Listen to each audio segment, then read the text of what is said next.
Any topics to avoid? No, there's pretty much anything goes with this band, dude. I can't believe that we actually got into the country. Really, I mean, like, Peter has a criminal record now, and that happened like 8 years ago. So since then, it's like, you know, it's really hard to get into the country. So for years we've avoided it because it would just simply either they just wouldn't even let us in, or it would cost us so much money that we couldn't afford to come here. Yeah. So this worked out, like, you know, where it was cool. I mean, you know, we were all excited about finally being able to come back. And, like, you know, to do it, like, you know, we've been on tour with Hatebreed and 3 Inches of Blood for the last 5 weeks. So that's been a blast. So, and, like, you know, to hang out with guys like Overkill and, like, you know, Symphony X, you know, these are all, like, guys from, like, you know, home. So it has a very comfortable atmosphere to it.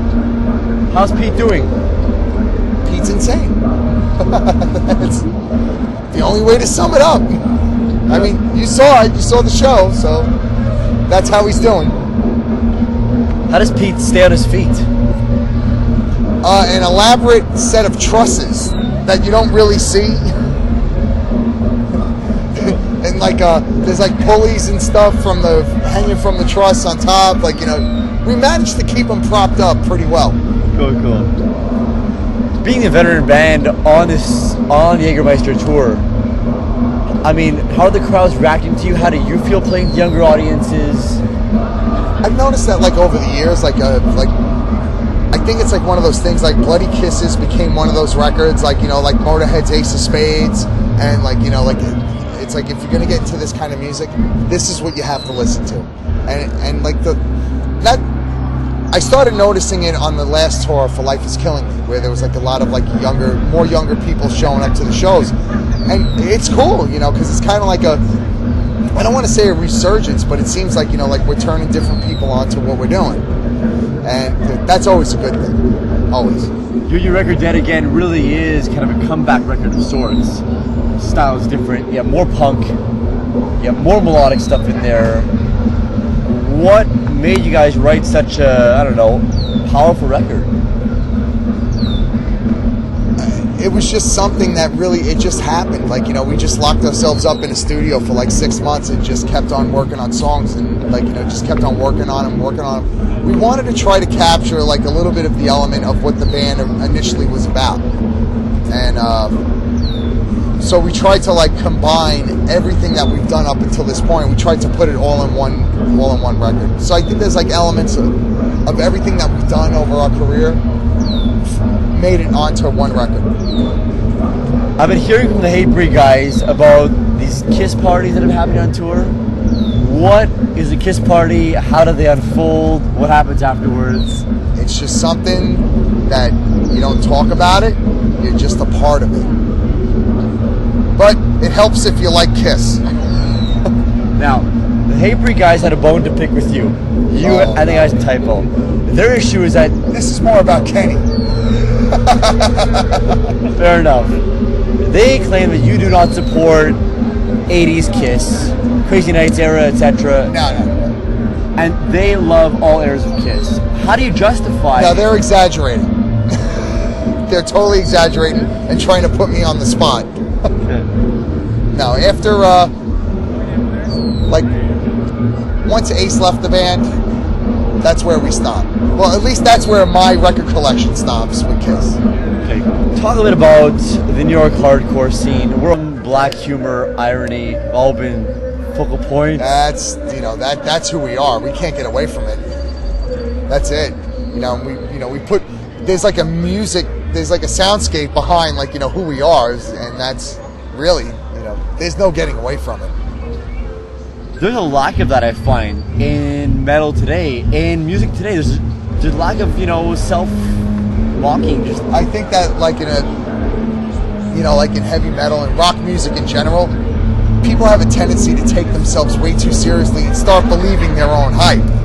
You know, at the end of the day, you're playing a rock band. You know, you're not solving world hunger or, like, you know, reinventing the wheel, or, like, you know, like you found, like, you know, a way to, like, you know, not be dependent on fossil fuels.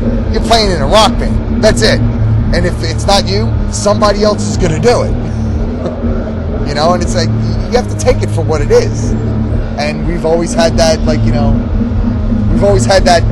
perspective that, all right, fine, you know what, we're doing okay for ourselves, but all this shit can end in a minute, you know, and then you're back to, being a regular person, you know. You know, when you start believing your own hype, that's like, you're completely misguided, you know. It's like, get a grip. Yeah. You know, see it for what it is, enjoy it, by all means enjoy it, but don't think that you're some kind of savior or something, you know. You're a musician in a band, and most guys in bands, they can't even play. Very true. Yeah. Talking about being in Brooklyn, living in New York, post 9/11. Talk about that. You guys are aware of your surroundings. we were right there when it happened. You know, I have friends that died, on that day. I have friends that were working there. Friends that, it affected everybody that lived in New York. And it's not even so much yes, it's a global issue or something like that. But when you have people that you knew and people that you hung out with, and where it directly affects your household, it's not a global issue. It directs you affectly. Watching it on the news and living through it are two different things. And I live in Staten Island, and after once everything happened, on September 12th, they started bringing all the debris and everything to Staten Island, and then they were doing all the forensics and stuff. And I'd be going home, and you'd see on a flatbed truck a fire engine flattened, and steel girders from the building and stuff like that, and just having friends, people that were working on the job site. My girlfriend works at Ground Zero, and they're still finding bones and things like that, and it was more of, to me, it was more of a personal issue than it was a world issue of world events. Obviously, that's why that was the statement that they were trying to make by putting planes into the buildings and stuff. But at the same time, that hit home. That's not I'm not interested in current events. I'm interested in my friends surviving.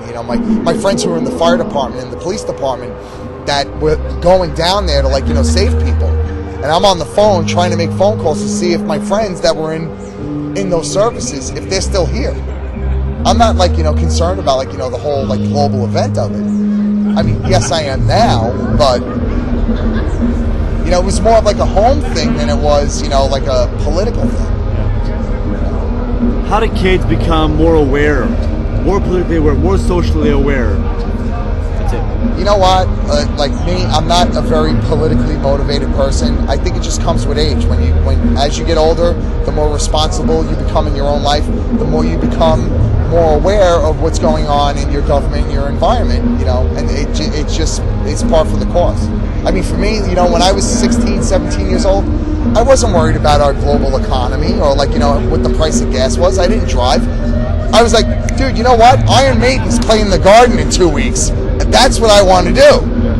That's it. That's all I was concerned with, So I think it's just something some people are more drawn to it than others, but it's really something for me, with my own experience, it was just something as as I got older, I became a parent, and as I became more of a responsible adult, not today, but as you become older, you just become more aware of this stuff because it has more of an impact on you when you're older. When you're younger, you're not concerned about economics and the global climate or the greenhouse effect. You're thinking about Iron Maiden's here in 2 weeks. Yeah, that's it. That's how it should be, really. You should be enjoyed. Yeah, me, I'm a parent. I don't want my daughter to know what kind of a shitty place we're living in. I want her to think that every day that she's around, wherever she is, she's having a great time. And you shield, you shield them from that, you protect them. And then finally, once they reach a certain age, you don't protect them anymore. Then they have to figure out, what's going on for themselves. That's when people come politically aware of, what's going on.